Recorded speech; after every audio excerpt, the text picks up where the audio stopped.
Okay, so hopefully you got a definition of resilience. So the actual definition is the ability to cope when things go wrong, and it's as simple as that. It might sound like a more complicated term, but it is just how you cope when things start going a way that was unexpected.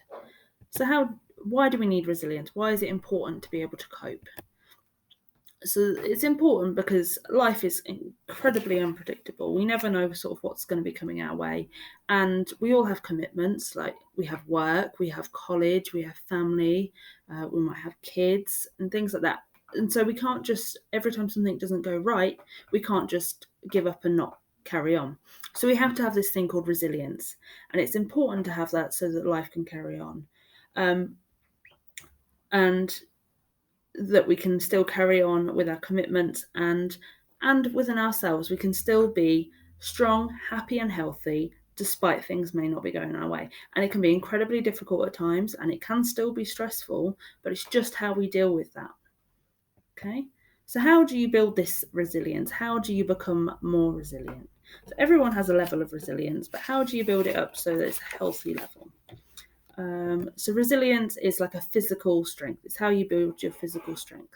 So in the same way that if you're wanting to build up your muscles, it would take a lot of time, it would take commitment, and it would take patience for it to work. Okay.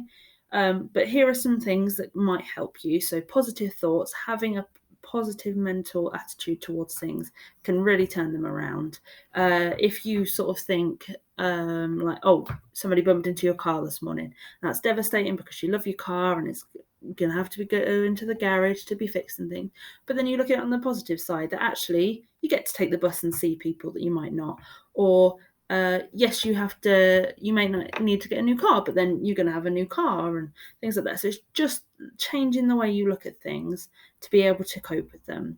Looking after yourself, this is incredibly important. If you are healthy and happy, things that go wrong will be so much easier to deal with.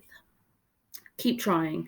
Resilience isn't a one click wonder. It really isn't. It's something that has to build up. So things may go wrong and you get stressed and you can't cope the first time, but then you think about it, you change your attitude, and things suddenly seem a lot easier to deal with.